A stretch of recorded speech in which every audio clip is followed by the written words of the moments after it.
জীবনের সুস্থ দেহ ও মন তৈরি করতে যোগাভ্যাস জরুরি। সচেতনতা বাড়াতে গেলে হয়ে গেল এমনই এক অভিনব অনুষ্ঠান, একটি প্রতিবেদন। সব বয়সের মানুষের মধ্যে যোগের সচেতনতা বাড়ানোর উদ্দেশ্যে কামারহাটিতে হয়ে গেল এক অভিনব যোগানুষ্ঠান।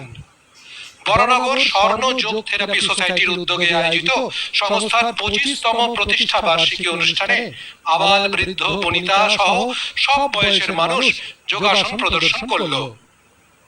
নানা বয়সের শিশু, যুবক, যুবতীরা যেমন যোগাসন করে দেখালেন, ঠিক তেমনি 60 থেকে 80 পর বৃদ্ধরাও বিভিন্ন কঠিন যোগাসন করে দর্শকদের তাক লাগিয়ে দিল।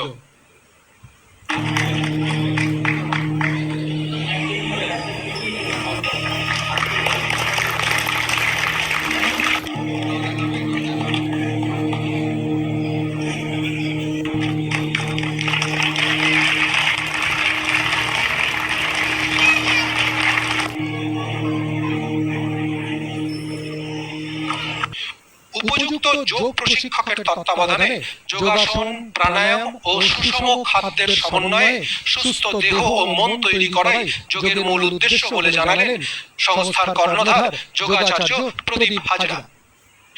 যোগের মধ্যে আসন করছি, প্রাণায়াম করছি, কিছু মুদ্রা করছি, ধ্যান করছি, কিন্তু যোগের মধ্যে কিছু আরো কিছু যোগের মধ্যে পাঠ আছে যেগুলো হয়তো প্রত্যাহার করার ব্যাপার আছে, ত্যাগের কিছু ব্যাপার আছে, ধ্যানস্থ হওয়ার ব্যাপার আছে।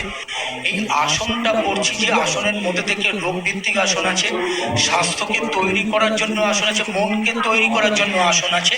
এই আসন দিয়ে আমরা প্রত্যেকটা মানুষের কাছে পৌঁছতে পেরে আজকে দেখুন বিভিন্ন হসপিটালে, বিভিন্ন স্বাস্থ্যকেন্দ্রে আমরা এই যোগ নিয়ে কাজ করতে যাচ্ছি। যোগের প্রচার প্রসারের মধ্যে দিয়ে কিন্তু মানুষ, রোগী যারা এই সাধারণভাবে যে যোগ করেও কিছু আসন করেও যে সুস্থ থাকা যায়, এটার জন্য যে প্রচেষ্টা আমাদের প্রত্যেকের মধ্যে এটা ভাবা উচিত যে আমরা কিছু যদি আসন করতে পারি, শুধু ছোট ছোট শিশু নয়, তার মধ্যে বৃদ্ধ পর্যন্ত, যেমন আমাদের এই সংস্থার মধ্যে থেকেও কিন্তু 3 বছর শিশু থেকে আরম্ভ করে 80-85 বছর বয়সের মানুষ কিন্তু এখানেতে যোগ শেখে।